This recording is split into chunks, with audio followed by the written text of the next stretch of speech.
Welcome to the Deep Dive. Great to be diving in.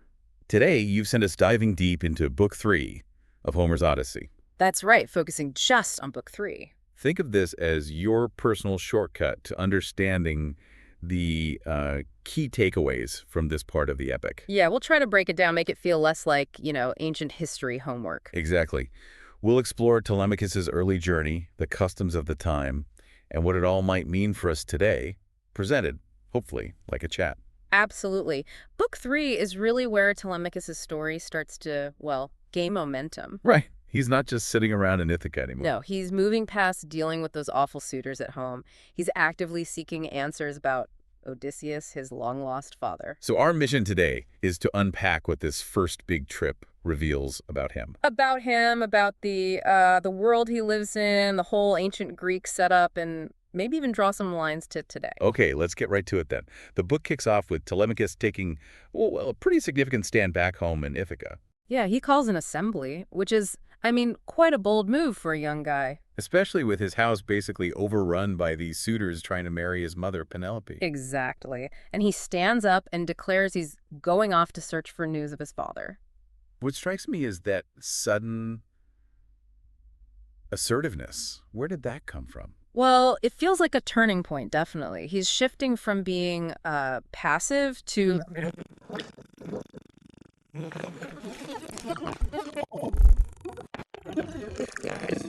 mentor, this old family friend. He's not just giving pep talks, though. No, not at all. She's practically his travel agent. She arranges the ship, gets a crew together for his journey to Pylos. It really hammers home how intertwined their world was with the gods, doesn't it? Completely. You have to wonder, was this just a story of a young man finding his courage, or did they genuinely believe that these, pivotal moments often got a nudge from something bigger? That's a great point. It makes you think about agency back then. Telemachus decides to go, but Athena just smooths the path so dramatically. He asks for a ship, needs crew. And bam, Athena delivers. As mentor, of course. It feels like more than just, good luck or coincidence. Precisely. It suggests a belief in direct divine support, or at least intervention. So they get the ship, they sail, and then they arrive in Pylos. And the scene there is just, whoa. Incredible, isn't it? This huge religious festival happening right on the beach. Hundreds of people sacrificing black bulls to Poseidon. Yeah, 9 bulls for each of the 9 towns, I think. Huge scale. It immediately signals the importance of the gods, especially Poseidon, god of the sea. Very relevant for travelers. And then you have Nestor, the old king. Wise Nestor. Aged and respected. And he welcomes them so warmly, these complete strangers. Right. He insists they join this massive feast before he even asks who they are or why they've come. It's such a powerful display of agia, the ancient Greek custom of hospitality. It seems like more than just good manners, like a fundamental rule. Oh, it was absolutely crucial. In a time when travel was risky, offering food, shelter, maybe protection, that wasn't just kindness. It was what? Essential. Essential for survival, for social connection. It built reciprocal bonds. You help a stranger today. Someone might help you tomorrow. Makes sense. Plus, there was always that little thought, what if this stranger is actually a god in disguise? Ah, right. Better treat everyone well, just in case. That adds a whole different layer. Definitely. So after they've eaten, after the rituals, Then Telemachus finally gets his chance to ask Nestor about Odysseus. and we get that little moment where he's nervous about speaking, Right. expresses his inexperience. Yeah, which is totally relatable. Public speaking, especially to a king after a war. But Athena, still his mentor, gives him a nudge, tells him the words will come, some from himself, some maybe from a god. Like she's boosting his confidence, not just arranging logistics. Exactly. She's mentoring him in more ways than one. So Nestor starts talking. And boy, does he have stories. He does. He has this long memory, goes back to the Trojan War, the difficult journeys home for the Achaeans. He brings up that big argument between Agamemnon and Menelaus. Yes, the disagreement that led to the forces splitting up on their way back from Troy. It underlines that winning the war didn't mean an easy trip home. No guarantees, even for the big heroes. Right. Nestor talks about his own return, which was actually quite smooth compared to others. But crucially, he doesn't actually know what happened to Odysseus after they all left Troy. No, that's the disappointing part for Telemachus. Nestor lost track of him fairly early on. But he does bring up Agamemnon's fate, right? with Aegisthus and Clytemnestra. Yes, he recounts that tragic story, the warnings Hermes gave Aegisthus, Agamemnon's murder, and then Orestes taking revenge. Which serves as a kind of warning, or maybe an inspiration for Telemachus. Both, perhaps. It highlights the dangers potentially waiting at home, but also shows a son avenging his father, which must resonate with Telemachus. It paints a picture of the instability after the war. Nestor also mentions their stop at Tenedos, and how Athena used to help Odysseus during the war itself. Right, reinforcing the idea of Odysseus having divine favor in the past, and reminding Telemachus of his father's known qualities, like his strategic mind. He mentions Odysseus and Achilles in council.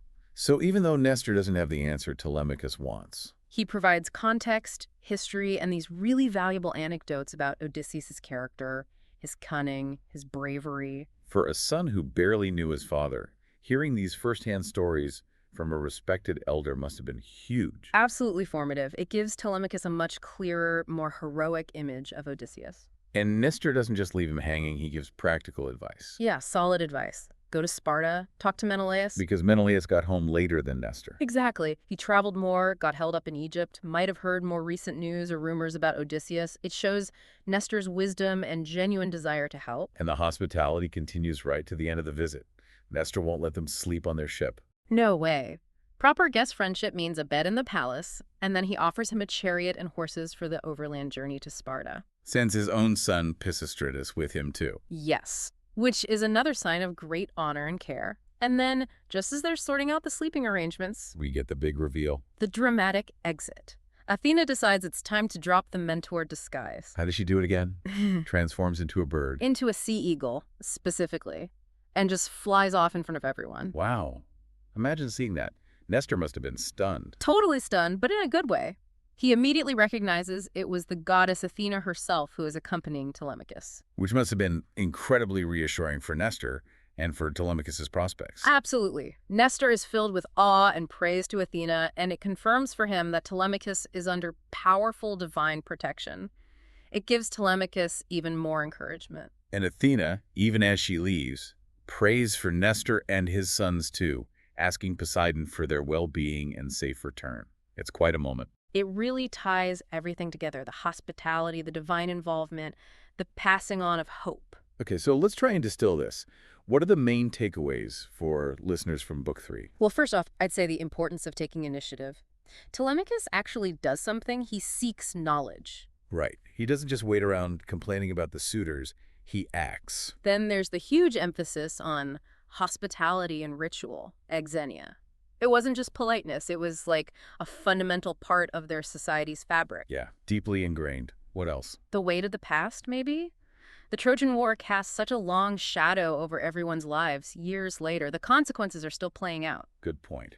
And you can't miss the gods, obviously. No, that intertwined relationship between gods and mortals, divine favor or displeasure, seems to play a huge role in human affairs in this world. Definitely. And finally, we see Telemachus himself starting to grow up. Yeah, the emergence of his maturity and courage. He's actively searching, taking risks, stepping out of his father's very large shadow. So through this deep dive into just Book 3, hopefully you've gotten a clearer picture of Telemachus' first big step, the societal backdrop, that mix of human action and divine guidance. Yeah, hopefully broken down in a way that clicks, maybe gives you a few aha moments without feeling like a lecture. So here's something to think about. How might Telemachus' experiences in Pylos, especially hearing Nestor's stories and advice, shape his next moves, his whole perception of his father? And maybe what can we learn from that ancient emphasis on hospitality? Does it have any resonance for how we interact with people, maybe even strangers in our world today? Something to mull over. See you on the next episode of this podcast.